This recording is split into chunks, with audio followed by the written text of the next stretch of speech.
ವನಿತಾ ವಿಹಾರ. ಇಂದಿನ ವನಿತಾ ವಿಹಾರದಲ್ಲಿ ಕರ್ನಾಟಕ ಸರ್ಕಾರ ಕನ್ನಡ ಚಿತ್ರರಂಗಕ್ಕೆ ನೀಡುವ ಅತ್ಯುತ್ತಮ ಹಿನ್ನೆಲೆ ಗಾಯಕಿ ಪ್ರಶಸ್ತಿ ಪಡೆದಿರುವ ಕರ್ನಾಟಕ ಕೇಂದ್ರೀಯ ವಿಶ್ವವಿದ್ಯಾಲಯ ಕಡಗಂಚಿಯ ಸಂಗೀತ ವಿಭಾಗದ ಮುಖ್ಯಸ್ಥರಾದ ಡಾಕ್ಟರ್ ಜಯದೇವಿ ಜಂಗಮಶೆಟ್ಟಿ ಅವರೊಂದಿಗೆ ಸಂದರ್ಶನ. ಸಂದರ್ಶಕರು ಶಾರದಾ ಜಂಬಲ್ದಿನ್ನಿ. ಆತ್ಮೀಯ ಕೇಳುಗರಿಗೆಲ್ಲ ನಮಸ್ಕಾರ ಹಾಗೂ ವನಿತಾ ವಿಹಾರ ಕಾರ್ಯಕ್ರಮಕ್ಕೆ ಸ್ವಾಗತ.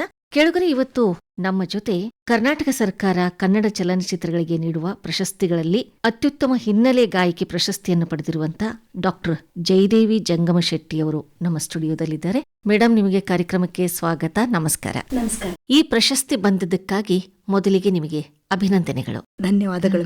ಮೇಡಮ್, ನಾವು ಜನರು, ನಿಮ್ಮ ಅಭಿಮಾನಿಗಳು ಎಲ್ಲ ಕೇಳಿರೋದು ಅಂತಂದ್ರೆ ನಿಮ್ಮ ಶಾಸ್ತ್ರೀಯ ಸಂಗೀತ, ಭಕ್ತಿ ಸಂಗೀತ, ವಚನ ಸಂಗೀತ. ಆದ್ರೆ ಚಲನಚಿತ್ರ ಗೀತೆಗಳಿಗೆ ಕೊಡುಮಾಡುವ ಒಂದು ಪ್ರಶಸ್ತಿ ನಿಮಗೆ ರಾಜ್ಯ ಸರ್ಕಾರದಿಂದ ಸಿಕ್ಕಿದೆ. ನನ್ನ ಮೂಲ ಕ್ಷೇತ್ರ ಹಿಂದೂಸ್ತಾನಿ ಶಾಸ್ತ್ರೀಯ ಗಾಯನ, ವಚನ ಗಾಯನ, ತತ್ವಪದ ಗಾಯನ, ಸುಗಮ ಸಂಗೀತ ಪ್ರಕಾರಗಳನ್ನು ಸಹ ನಾನು ಹಾಡ್ತಾ ಬಂದಿರುವಂತವಳು. ನನ್ನನ್ನ ಈ ಸಂಗೀತ ನಿರ್ದೇಶನಕ್ಕೆ ಆಯ್ಕೆ ಮಾಡಿದ್ದ ಉದ್ದೇಶ ಏನಂತಂದ್ರೆ, ನಾನು ಹಿಂದೂಸ್ತಾನಿ ಶಾಸ್ತ್ರೀಯ ಗಾಯಕಿ ಅಂತಾನೆ ನನಗೆ ಮಾಡಿದ್ದು. ಅದು ಯಾಕಂತಂದ್ರೆ, ಈ ಹಿಂದೂಸ್ತಾನಿ ಸಂಗೀತದಲ್ಲಿ ರಾಗಗಳನ್ನ ಆಧರಿಸಿಕೊಂಡು ಒಂದು ಸಿನಿಮಾವನ್ನ ಮಾಡಬೇಕು ಅಂತ ಹೇಳಿ ನನ್ನನ್ನ ಹಿನ್ನೆಲೆ ಗಾಯನಕ್ಕೆ ಮತ್ತು ಸಂಗೀತ ನಿರ್ದೇಶನಕ್ಕೆ ನನ್ನನ್ನ ಆಯ್ಕೆ ಮಾಡ್ತಾರೆ. ಬಳ್ಳಾರಿಯಲ್ಲಿ ಕೊಟ್ಟೂರು ಅಂತ ಹೇಳಿದೆ, ಅಲ್ಲಿ ವೆಂಕಟೇಶ್ ಕೊಟ್ಟೂರು ಅಂತ ಹೇಳಿ ಅವ್ರು ನಿರ್ದೇಶನ ಮಾಡಿದಂತ ಸಿನಿಮಾ ಇದು. ಸೊ ನನಗೆ ಅವರು ಮೊದಲ ಬಾರಿಗೆ ಹೇಳಿದಾಗ ನನ್ಗೆ ಸಂಗೀತ ಗಾಯನ ಇದೆಯೋ ಅನಿಸ್ತಿತ್ತು. ಆದ್ರೆ ಅವ್ರು ಹೇಳಿದಾಗೆ ನಾವು ರಾಗ ಸಂಗೀತವನ್ನೇ ಆಧರಿಸ್ಕೊಂಡು ಮಾಡ್ತಾ ಇದೀವಿ. ಇದು ಒಂಥರ ಮ್ಯೂಸಿಕಲ್ ಥೆರಪಿ ಬಗ್ಗೆ ಇರುವಂತಹ ಚಲನಚಿತ್ರ.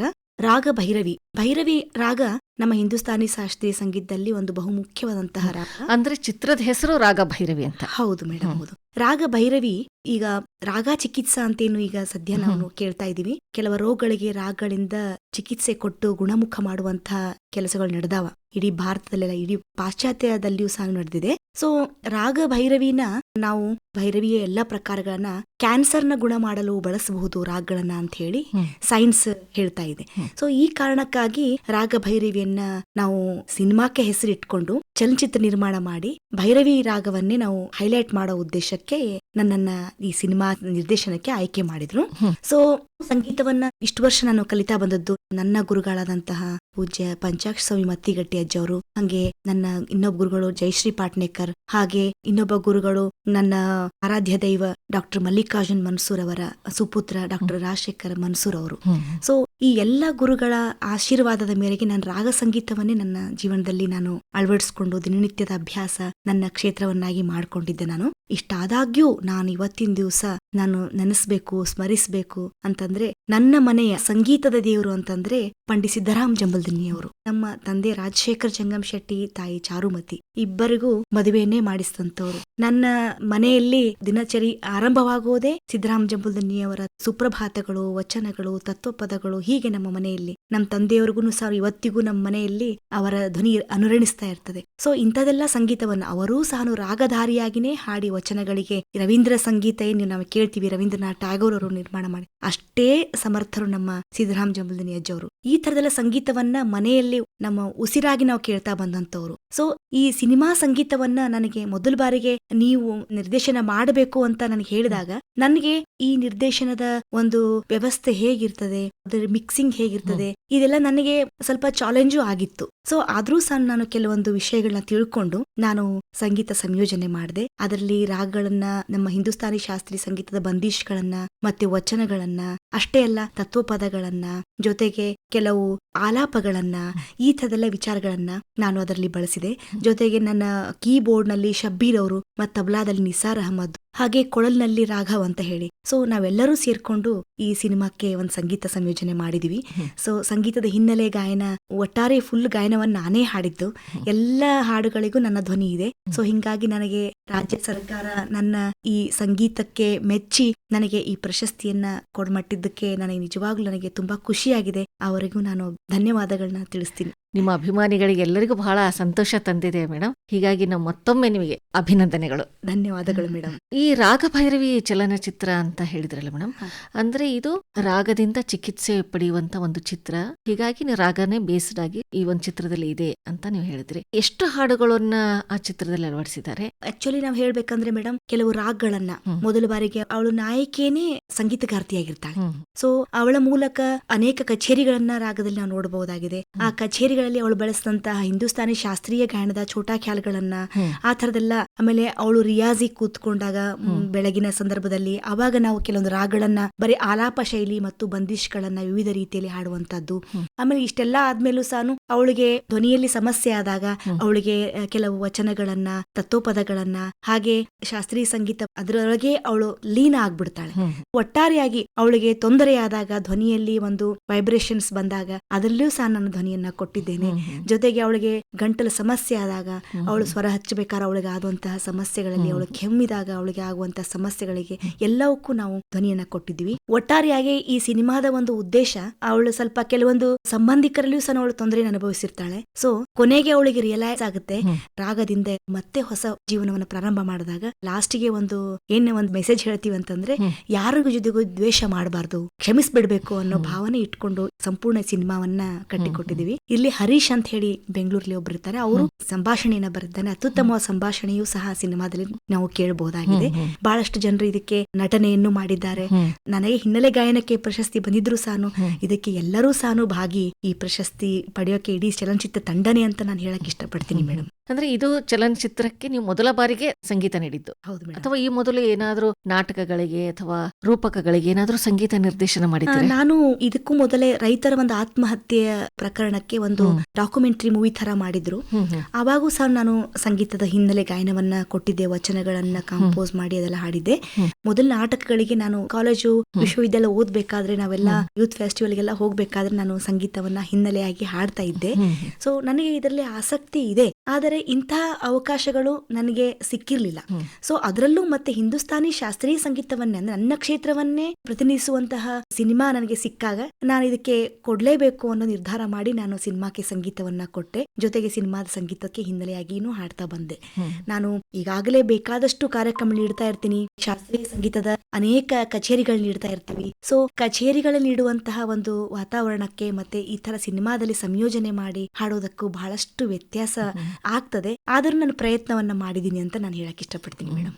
ಬಹಳ ಸಂತೋಷ ಮೇಡಮ್. ಈಗ ಈ ಒಂದು ರಾಗ ಭೈರವಿ ಚಿತ್ರದಲ್ಲಿರುವಂತ ಒಂದೇನಾದ್ರೂ ಒಂದು ಹಾಡನ್ನ ನೀವು ನಮ್ಮ ಕೇಳುಗರಿಗಾಗಿ ಹಾಡಬಹುದಾ? ಇದರಲ್ಲಿ ಬಹಳಷ್ಟು ರಾಗಗಳನ್ನೇ ನಾವು ಆಧರಿಸಿಕೊಂಡು ಹಾಡಿದೀವಿ. ಅದರಲ್ಲಿ ಶಾಸ್ತ್ರೀಯ ಸಂಗೀತದ ಒಂದು ಬಂದಿಶನ್ನ ನಾನು ಹಾಡಕ್ ಇಷ್ಟಪಡ್ತೀನಿ.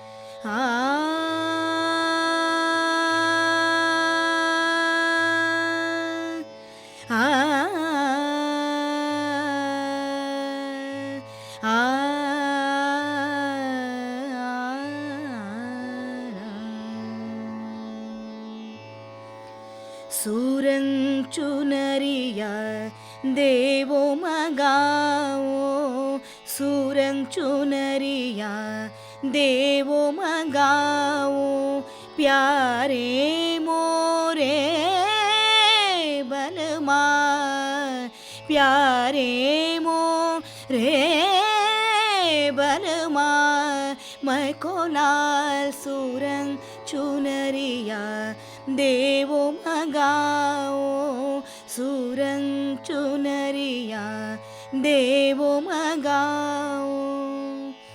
ये हो लाल मैं पहनूंगी, ये हो लाल मैं पहनूंगी, देश देश घर दे चुनरिया, सूरंग चुनरिया देवो मगाओ, सूरंग चुनरिया देवो मगाओ, सूरंग चुनरिया देवो मगाओ, सूरंग चुनरिया सूरंग चुनरिया सूरंग चुनरिया देवो मगाओ, सूरंग चुनरिया, सूरंग चुनरिया ಸುರಂಚುನರಿಯ ದೇವೋ ಮಗ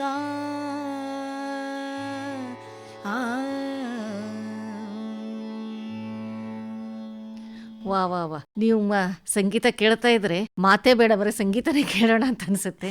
ಬಹಳ ಅದ್ಭುತವಾಗಿ ಹಾಡ್ತೀರಿ ಮೇಡಮ್. ಧನ್ಯವಾದಗಳು. ಬಹಳ ಸಂತೋಷ ಆಗ್ತದೆ. ಈಗ ನಿಜವಾಗ್ಲೂ ಈ ಸಂಗೀತ ಕೇಳಿದಾಗ ಮನಸ್ಸಿಗೆ ಏನೋ ಒಂಥರ ಆನಂದ. ಆಮೇಲೆ ಈ ರೀತಿ ಸ್ವರಗಳನ್ನ ಏರಿಳಿತದಿಂದ ನಮ್ಮಲ್ಲಿ ಆರೋಗ್ಯ ಸುಧಾರಣೆ ಆಗ್ತದೆ ಅನ್ಸುತ್ತೆ. ಯಾಕಂದ್ರೆ ನಾವು ಯೋಗ ಕಲಿತಿರ್ಬೇಕಾದ್ರೆ ಅನುಲೋಮ ವಿಲೋಮ ಉಸಿರಾಟದ ಯೋಗಗಳನ್ನ ಮಾಡ್ತಾರಲ್ಲ, ಹೌದು ಮೇಡಮ್. ಹಾಡೋದ್ರಿಂದ ಸಂಗೀತ ಲಯಬದ್ಧವಾಗಿ ಹೌದು ಮೇಡಮ್. ಶ್ರುತಿಬದ್ಧವಾಗಿ ಈ ಒಂದು ಶಾಸ್ತ್ರೀಯ ಸಂಗೀತವನ್ನು ಹಾಡೋದ್ರಿಂದ ಆರೋಗ್ಯವನ್ನು ಪಡಿಬಹುದು ನಾವು. ಮೇಡಮ್, ಈಗ ಔಷಧಿಯನ್ನ ತಗೊಂಡ್ರೆ ಅದು ದೇಹಕ್ಕೆ ಔಷಧ ತಗೊಳ್ತೀವಿ.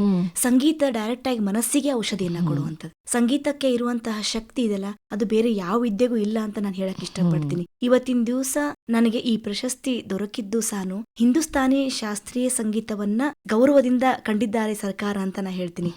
ಬಹಳಷ್ಟು ಸಿನಿಮಾಗಳು ನೋಡಿದಿರ್ತಾವ ಹಿಂದೂಸ್ತಾನಿ ಶಾಸ್ತ್ರೀಯ ಸಂಗೀತ, ಕರ್ನಾಟಕಿ ಶಾಸ್ತ್ರೀಯ ಸಂಗೀತವನ್ನ ಆಧರಿಸಿಕೊಂಡು ಬೇಕಾದಷ್ಟು ಸಿನಿಮಾಗಳು ಹಿಂದಿ ಮತ್ತೆ ತಮಿಳ್, ತೆಲುಗು, ಕನ್ನಡ ಎಲ್ಲಾ ಭಾಷೆಯಲ್ಲೂ ಬಂದಿದಾವ.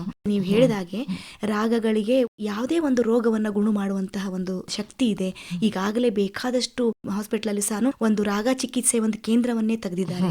ಅನೇಕ ಇನ್ಸ್ಟ್ರೂಮೆಂಟ್ ಗಳನ್ನ ಕೇಳಿಸೋದ್ರ ಮೂಲಕ, ರಾಗಗಳನ್ನ ಕೇಳಿಸೋದ್ರ ಮೂಲಕ ಗಾಯನದಿಂದ ಲಂಗ್ಸ್ ಕೆಪಾಸಿಟಿ ಹೆಚ್ಚಾಗ್ತದೆ ಅಂತ ಹೇಳ್ತಾರೆ.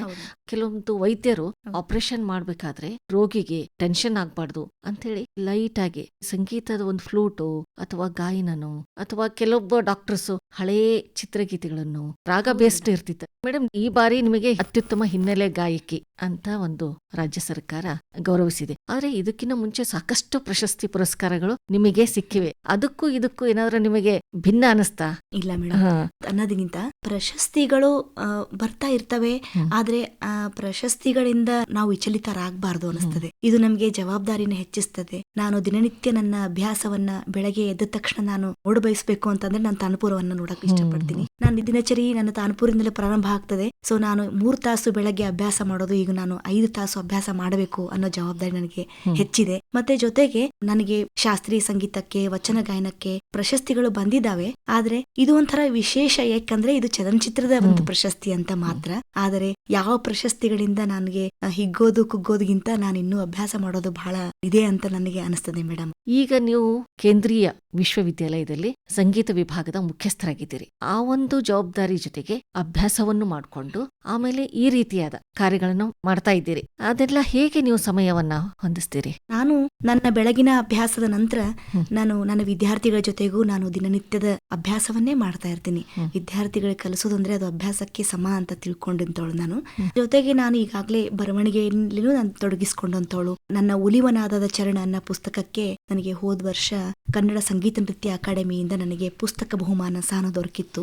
ಸೊ ನನ್ನ ಬರಹ ಮತ್ತು ನನ್ನ ಸಂಗೀತ ನನ್ನ ಉಸಿರು ಅಂತ ನಾನು ಹೇಳಕ್ ಇಷ್ಟಪಡ್ತೀನಿ. ಯಾವುದೇ ಕೆಲಸನೂ ನಾವು ಖುಷಿಯಿಂದ ಮಾಡಿದಾಗ ಅದು ಎಷ್ಟೇ ಕಷ್ಟದಾಗಿದ್ರು ಸಹ ಅದು ನಮ್ಗೆ ಸರಳವಾಗ್ತದೆ ಮತ್ತೆ ನಮಗೆ ಸಂತೋಷವನ್ನೇ ಕೊಡ್ತದೆ. ಮಹಿಳೆಯಾಗಿ ಹೇಳೋದೇನಂತಂದ್ರೆ, ನಾವು ಬೇರೆ ಏನೇ ಕೆಲಸ ಮಾಡ್ತಾ ಇದ್ರು ಸಹ ನಮ್ಮದೇನಾದ್ರೂ ಒಂದು ನಮ್ಮ ಆಸಕ್ತಿಯ ಕ್ಷೇತ್ರ ಇತ್ತು ಅಂದ್ರೆ ನಾವು ಅದರಾಗ ಶ್ರಮಿಸಿದ್ರೆ ನಮ್ಗೆ ಅದು ನಮ್ಗೆ ಇನ್ನಷ್ಟು ಖುಷಿ ಕೊಡ್ತದೆ, ಇನ್ನೂ ಕೆಲಸ ಮಾಡಕ್ ನಮ್ಗೆ ಶಕ್ತಿಯನ್ನೇ ಕೊಡ್ತದೆ. ಹೀಗಾಗಿ ನಾನು ನಿರಂತರ ಸಂಗೀತದ ಸಾಧನೆಯಲ್ಲೇ ಇರಬೇಕು ಅಂತ ಬಯಸುವಂತವಳು. ಕೇಂದ್ರೀಯ ವಿಶ್ವವಿದ್ಯಾಲಯದ ಕುಲಪತಿಗಳು ಸಹ ನನ್ನ ಸಂಗೀತ ಸಾಧನೆಗೆ ತುಂಬಾ ಪ್ರೋತ್ಸಾಹವನ್ನ ಕೊಡ್ತಾರೆ. ನಿನ್ನ ಸಾಧನೆ ಹಿರಿದು ನಿನ್ನ ಸಾಧನೆಯಲ್ಲಿ ಮುಂದುವರಿ ಅಂತ ನನಗೆ ಯಾವಾಗ್ಲೂ ನನಗೆ ಹೇಳ್ತಾ ನನಗೆ ಮುಂದುವರಿಸ್ತಾ ಇದ್ದಾರೆ. ಸೊ ಇವೆಲ್ಲವುಗಳು ನನಗೆ ನನ್ನ ಕ್ಷೇತ್ರದಲ್ಲಿ ಕೆಲಸ ಮಾಡಕ್ಕೆ ನನಗೆ ಅನುಕೂಲ ಆಗಿದಾವೆ. ನನಗೆ ಇದು ಯಾವುದೋ ಒತ್ತಡ ಅನ್ಸಿಲ್ಲ ಮೇಡಮ್. ಈಗ ನೀವು ಸಂಗೀತ ಅಂದ ತಕ್ಷಣ ಶಾಸ್ತ್ರೀಯ, ಸುಗಮ ಸಂಗೀತ, ಆಮೇಲೆ ಲಘುಶಾಸ್ತ್ರೀಯ ಸಂಗೀತ ಅನ್ನೋದಾದ್ರೆ ನೀವು ಹೆಚ್ಚು ಪ್ರಾಮುಖ್ಯತೆ ಯಾವುದಕ್ಕೆ ಕೊಡ್ತೀರಿ? ನಾನು ಹಾಡುವಂತಹ ಸಂಗೀತ ಶಾಸ್ತ್ರೀಯ ಸಂಗೀತವಾಗಿದ್ರು ಸಹ ನಾನು ಅದೇ ಅವಾಗ್ಲೇ ಮೊದಲೇ ಹೇಳಿದಂಗೆ ಪಂಡಿತ್ ಸಿದ್ದರಾಮ ಜಂಬಲ್ದಿನ್ನಿ ಅವರು ಹಾಡುವ ವಚನಗಳನ್ನೇ, ಅವರ ಗಾಯನ ಶೈಲಿಯನ್ನೇ ಅದೇ ತರ ಸಂಯೋಜನೆ ಮಾಡಬೇಕು, ಅದನ್ನೇ ನೀವು ಹಾಡಬೇಕು. ಅವರು ವಚನ ಸಂಗೀತದಷ್ಟೇ ಶಾಸ್ತ್ರೀಯ ಸಂಗೀತ ರಾಗ ಸಂಗೀತವನ್ನ ಬಡಾ ಖ್ಯಾಲ್, ಛೋಟಾ ಖ್ಯಾಲ್ಗಳನ್ನ ಹಾಡ್ತಾ ಇರೋದು ನಾನು ಕೇಳಿದ್. ನಮ್ಮ ಮನೆಯಲ್ಲೇನೆ ಅವರ ಎಷ್ಟೊಂದ್ಸರಿ ಅಭ್ಯಾಸ ಮಾಡ್ತಾ ಇದ್ರು. ಹಿಂಗಾಗಿ ನಾ ಹಾಡುವ ಹಾಡಿನಲ್ಲಿ ತತ್ವಪದ ಸಂಗೀತವಾಗಿದ್ರು ಸಹ ಅದು ರಾಗಗಳ ಮೇಲೆ ನಿರ್ಮಿತಿಗೊಂಡಿರ್ತದೆ. ಜೊತೆಗೆ ವಚನ ಗಾಯನ ಆಗಿದ್ರೆ ರಾಗ ಸಂಗೀತವಾಗೇ ಆಗಿರ್ತದೆ. ಹಿಂದೂಸ್ತಾನಿ ಶಾಸ್ತ್ರೀಯ ಸಂಗೀತ ಅದು ಖ್ಯಾಲ್ ಗಾಯನ ಅಂತೂ ಅದು ಸೈ. ಜೊತೆಗೆ ನಾನು ಹಾಡುವಂತಹ ಭಾವಗೀತೆಗಳು ಸಹ ಇವುಗಳಿಗೂ ಸಹ ರಾಗ ಸಂಗೀತವನ್ನೇ ನಾನು ಹೆಚ್ಚಾಗಿ ನಾನು ಹಾಕ್ತಾ ಇರೋದು. ತತ್ವಪದ ಸಂಗೀತ ಸುಪ್ರಭಾತಗಳನ್ನು ಸಹ ನಾನು ಸಂಯೋಜನೆ ಮಾಡಿದ್ದೀನಿ.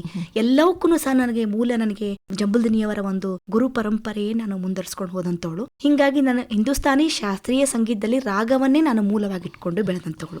ಹೀಗಾಗಿ ಅನೇಕ ರಾಗಗಳನ್ನ ನನ್ನ ಗುರುಗಳು ಮತ್ತಿಗಟ್ಟಿ ಅಜ್ಜವರು, ಜಯಶ್ರೀ ಪಾಟ್ನೇಕರ್ ಮೇಡಮ್ ಅವರು, ರಾಜಶೇಖರ್ ಮನ್ಸೂರ್ ಅವರು ನನಗೆ ಬಹಳಷ್ಟು ಧಾರೆಯದ ಸಂಗೀತ ಕಲಿಸಿದ್ದಾರೆ. ಅವರ ಗುರು ಕಾರಣ್ಯವನ್ನ ಎಷ್ಟು ನೆನೆಸಿದ್ರು ಕಡಿಮೆ. ಅಂತಹ ಗುರುಗಳನ್ನ ಪಡೆದು ನಾನು ಇವತ್ತಿನ ದಿವಸ ಇಲ್ಲಿ ಕೂತ್ಕೊಂಡು ಮಾತಾಡ್ತೀನಪ್ಪ ಅಂತಂದ್ರೆ ಅವರು ನೀಡಿದಂತಹ ಒಂದು ಭಿಕ್ಷೆ ಅಂತ ನಾನು ಹೇಳಕ್ ಇಷ್ಟಪಡ್ತೀನಿ. ನಿಮ್ಮಲ್ಲಿರುವಂತ ಈ ಒಂದು ಭಕ್ತಿ ವಿನಯನೇ ನಿಮ್ಮನ್ನು ಇಷ್ಟು ಎತ್ತರಕ್ಕೆ ಒಯ್ದಿದೆ ಅಂತ ಅನ್ಕೊಳ್ತೀವಿ ಮೇಡಮ್. ಈಗ ನೀವು ಯಾವ್ದಾದ್ರೂ ಒಂದು ವಚನ ಸಂಗೀತನೋ ಅಥವಾ ಯಾವ್ದಾದ್ರೂ ಒಂದು ಗೀತೆಯನ್ನು ನಮ್ಮ ಕೇಳುಗರಿಗೆ ಕೇಳಿಸ್ತೀರಾ?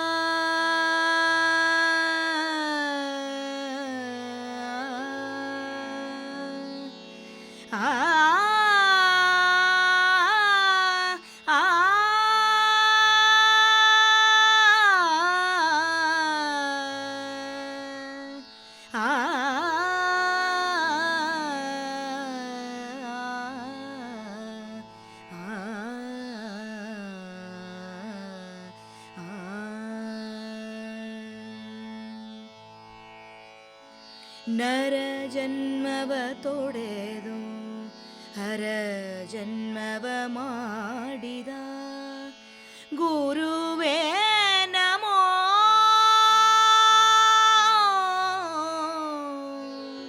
ನರ ಜನ್ಮವ ತೊಡೆದು ಹರ ಜನ್ಮವ ಮಾಡಿದ ಗುರುವೇ ನಮೋ. ಭವ ಬಂಧನವ ಬಿಡಿಸಿ ಪರಮ ಸುಖವ ತೋರಿದ, ಭವ ಬಂಧನವ ಬಿಡಿಸಿ ಪರಮ ಸುಖವ ತೋರಿದ ಗುರುವೇ ನಮೋ. ಗುರುವೇ ನಮೋ. ನರ ಜನ್ಮವ ತೊಡೆದು ಹರ ಜನ್ಮವ ಮಾಡಿದ ಗುರುವೇ ನಮೋ. ಗುರುವೇ ನಮೋ. ಗುರುವೇ ನಮೋ. ಭವಿಯಂಬುದ ತೊಡೆದು ಭಕ್ತಿಯಂದೆನಿಸಿದ ಗುರುವೇ. ಭವಿಯಂಬುದ ತೊಡೆದು ಭಕ್ತಿ ಎಂದೆನಿಸಿದ ಗುರುವೇ ನಮೋ. ನಮೋ ಗುರುವೇ ನಮೋ. ನಮೋ.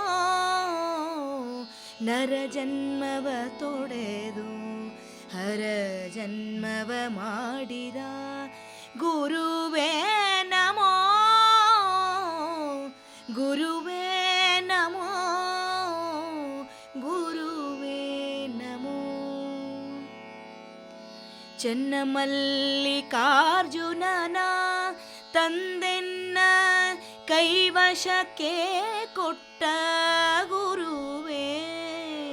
ಚನ್ನಮಲ್ಲಿಕಾರ್ಜುನನ ತಂದೆನ್ನ ಕೈವಶಕ್ಕೆ ಕೊಟ್ಟ ಗುರುವೇ ನಮೋ. ನಮೋ ಗುರುವೇ ನಮೋ. ನಮೋ. ನರ ಜನ್ಮವ ತೊಡೆದು ಹರ ಜನ್ಮವ ಮಾಡಿದ ಗುರುವೇ ನಮೋ. ಗುರುವೇ ನಮೋ. ಗುರುವೇ ನಮೋ. ಗುರುವೇ ನಮೋ. ಗುರುವೇ ನಮೋ.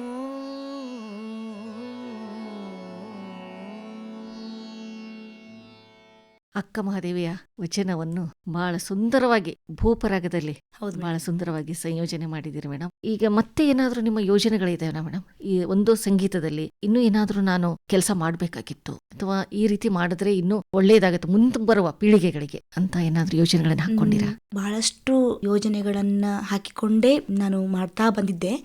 ತುಂಬಾ ಸಂಗೀತ ಕಲಾವಿದರಿಗೆ ಸಂಗೀತವನ್ನ ಕಲಿಸ್ಬೇಕು, ಕಲಿಬೇಕು ಅಂತ ಬಂದವ್ರಿಗೆಲ್ಲ ಕಲಿಸ್ಬೇಕು ಅನ್ನೋ ಭಾವನೆ ಇದೆ.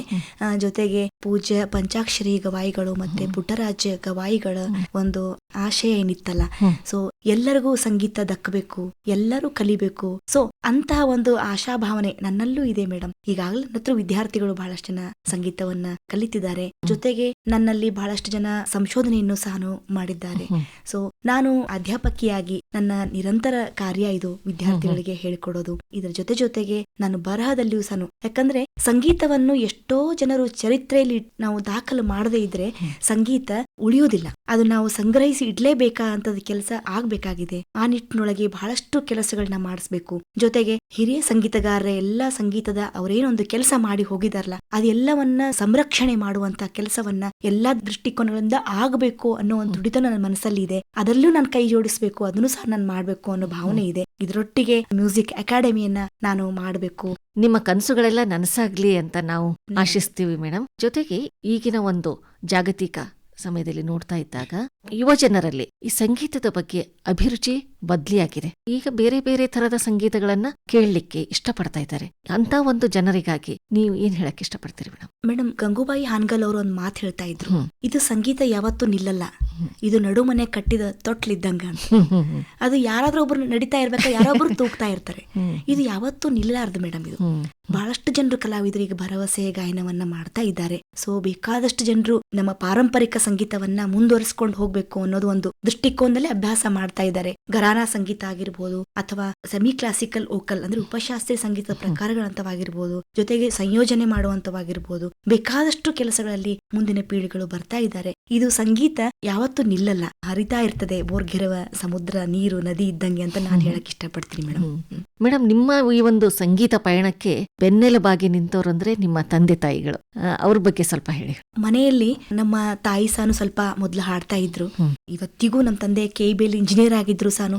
ನಮ್ಮ ಮನೆಯಲ್ಲಿ ಯಾರಿಗೂ ಅವರು ಇಂಜಿನಿಯರ್, ಡಾಕ್ಟರ್ ಮಾಡ್ಲಿಲ್ಲ. ನಮ್ಮ ಎಲ್ಲಾರನ್ನೂ ಸಂಗೀತ ಕ್ಷೇತ್ರಕ್ಕೆ ಅವ್ರಿಗೆ ಸಮರ್ಪಿಸ್ಕೊಳ್ಳೋ ಹಾಗೆ ಅವ್ರು ನಮ್ಮ ಮನೆಯೊಳಗಿನ ವಾತಾವರಣ ನಿರ್ಮಾಣ ಮಾಡಿದ್ರು. ನಾನು ಯಾವತ್ತೂ ಹೇಳೋದಂದ್ರೆ ರೇಡಿಯೋ ಸಹ ನನ್ನ ಗುರು ಅಂತ ಹೇಳ್ತಿರ್ತೀನಿ. ನಮ್ಮ ಮನೆಯಲ್ಲಿ ಬಸವರಾಜ್ ರಾಜಗುರು ಅಜ್ಜವ್ರದು, ಮತ್ತೆ ಮನ್ಸೂರ್ ಅಜ್ಜವ್ರದು, ಜಂಬುಲ್ದಿನಿ ಅಜ್ಜವ್ರದು, ಭೀಮಸೇನ್ ಜೋಶಿ ಅವ್ರದು, ಬಾಳಪ್ಪ ಹುಕ್ಕೇರಿ ಅವ್ರದು, ಮಾರೆಪ್ಪ ದಾಸರವ್ರದು, ಎಷ್ಟೊಂದು ಜನ ಸಂಗೀತಗಾರರ ಸಂಗೀತವನ್ನ ರೇಡಿಯೋದಲ್ಲಿ ನಾವು ಕೇಳ್ತಾ ಇದ್ವಿ. ಸೊ ನಮ್ಮ ತಂದೆಯವರು ಈ ತರದೊಂದು ಸಂಸ್ಕಾರವನ್ನ ನಮ್ಗೆ ಹಾಕಿ ಕೊಟ್ರು. ಒಳ್ಳೆ ಕಾರ್ಯಕ್ರಮಗಳು ಕರ್ಕೊಂಡು ಹೋಗ್ತಾ ಇದ್ರು. ಯಲಬುರ್ಗಾ ನಮ್ಮ ಊರಲ್ಲಿ ನಾವಿದ್ವಿ. ಅಲ್ಲಿ ನಡುವಂತೆ ಎಲ್ಲಾ ಕಾರ್ಯಕ್ರಮಗಳಿಗೆ ನಮ್ಮ ತಂದೆಯವರು ಆಹ್ವಾನ ಮಾಡ್ತಾ ಇದ್ರು. ಯಾವ ಕಲಾವಿದ್ರು ಬಂದ್ರು ಸಹ ಎಲ್ಲರೂ ನಮ್ಮ ಮನೆಯಲ್ಲೇ ಆತಿಥ್ಯ 4-5 ದಿನ ಗಟ್ಲೆ ನಮ್ಮ ಮನೇಲಿ ಇರ್ತಿದ್ರು. ಅಷ್ಟು ಚಂದ ನಮ್ಮ ಮನೆಯೊಳಗಿನ ವಾತಾವರಣ ಇತ್ತು. ಸೊ ಅವರಿರೋದ್ರಿಂದ ನಮಗೆಲ್ಲರಿಗೂ ಹೇಗಂದ್ರೆ ಒಂದು ಆಶೀರ್ವಾದ, ಅವ್ರು ಬಂದು ಹೋಗೋದು. ಇದೆಲ್ಲ ನಮ್ಗೇನಾಯ್ತು, ನಮ್ಮ ಬದುಕಿನಲ್ಲಿ ಚಿಕ್ಕವರಿದ್ದಾಗೆ ನಮ್ಗೆ ಒಳ್ಳೆ ಒಂದು ಆದರ್ಶದ ಒಂದು ಬದುಕನ್ನ ನಮ್ಮ ತಂದೆಯವರು ಕಟ್ಟಿಕೊಟ್ರು. ಹೀಗಾಗಿನೇ ನಮ್ಗೆ ಅನೇಕ ಕಲಾವಿದರ ಸಂಗೀತ ಕೇಳುವ ಸಾಂಗತ್ಯ ಸಿಕ್ಕಿದ್ದಕ್ಕೋಸ್ಕರನೇ ಇವತ್ತು ನಾನು ಕೆಲಸ ಮಾಡಕ್ ಸಾಧ್ಯ ಆಗ್ಯದ ಅಂತ ಹೇಳಕ್ ಇಷ್ಟಪಡ್ತೀನಿ. ಇದಕ್ಕೆಲ್ಲ ನಮ್ಮ ತಂದೆ ತಾಯಿಯವರ ಆಶೀರ್ವಾದ, ಅವ್ರು ಹಾಕಿದ ಸಂಸ್ಕಾರನೇ ಕಾರಣ ಅಂತ ಹೇಳ್ತೀನಿ. ನಿಮ್ಮ ತಂದೆ ತಾಯಿಯರ ಕನಸಂತೆ ಇಷ್ಟು ಎತ್ತರಕ್ಕೆ ನೀವು ಬೆಳೆದು ನಿಂತಿದ್ದೀರಿ ಮೇಡಮ್. ಬಹಳ ಸಂತೋಷ ಆಗುತ್ತೆ. ಅವರ ಕನಸನ್ನ ನೀವು ನನಸು ಮಾಡಿದ್ದೀರಿ. ಇನ್ನೂ ಹೆಚ್ಚು ಪ್ರಶಸ್ತಿ ಪುರಸ್ಕಾರಗಳು ನಿಮಗೆ ಸಿಗಲಿ. ಇನ್ನು ಸಾಹಿತ್ಯದಲ್ಲಿ, ಸಂಗೀತದಲ್ಲಿ ನಿಮ್ಮ ಕನಸೆಲ್ಲವೂ ನನಸಾಗ್ಲಿ ಅಂತ ಈ ಮೂಲಕ ಆಕಾಶವಾಣಿಯ ಎಲ್ಲಾ ಕೇಳುಗರ ಪರವಾಗಿ ನಾವು ನಿಮಗೆ ಶುಭ ಹಾರೈಸಿ ಇವತ್ತಿನ ಕಾರ್ಯಕ್ರಮನ ಮುಕ್ತಾಯ ಮಾಡ್ತೀವಿ ಮೇಡಮ್. ಇಲ್ಲಿವರೆಗೂ ಬಂದು ನಿಮ್ಮ ಅನಿಸಿಕೆಗಳನ್ನ ನಮ್ಮ ಕೇಳುಗರ ಜೊತೆ ಹಂಚಿಕೊಂಡಿದ್ದಕ್ಕೆ ಧನ್ಯವಾದಗಳು. ನಮಸ್ಕಾರ. ಧನ್ಯವಾದಗಳು ಮೇಡಮ್. ನಮಸ್ಕಾರ. ಇದುವರೆಗೆ ಕರ್ನಾಟಕ ಸರ್ಕಾರ ಕನ್ನಡ ಚಿತ್ರರಂಗಕ್ಕೆ ನೀಡುವ ಅತ್ಯುತ್ತಮ ಹಿನ್ನೆಲೆ ಗಾಯಕಿ ಪ್ರಶಸ್ತಿ ಪಡೆದಿರುವ ಕರ್ನಾಟಕ ಕೇಂದ್ರೀಯ ವಿಶ್ವವಿದ್ಯಾಲಯ ಕಡಗಂಚಿಯ ಸಂಗೀತ ವಿಭಾಗದ ಮುಖ್ಯಸ್ಥರಾದ ಡಾಕ್ಟರ್ ಜಯದೇವಿ ಜಂಗಂಶೆಟ್ಟಿ ಅವರೊಂದಿಗೆ ಸಂದರ್ಶನ ಕೇಳಿದಿರಿ. ಸಂದರ್ಶಿಸಿದವರು ಶಾರದಾ ಜಂಬಲ್ದಿನ್ನಿ. ಇದಾಗಿತ್ತು ಇಂದಿನ ವನಿತಾ ವಿಹಾರ. ಸಂಕಲನ ಮಲ್ಲಮ್ಮ ಟಿ ಬುಳ್ಳ. ನಿರ್ಮಾಣ ಸೋಮಶೇಖರ್ ಎಸ್ ರೂಳಿ. ಇದು ಆಕಾಶವಾಣಿ ಕಲಬುರಗಿ ಕೇಂದ್ರದ ಕೊಡುಗೆ.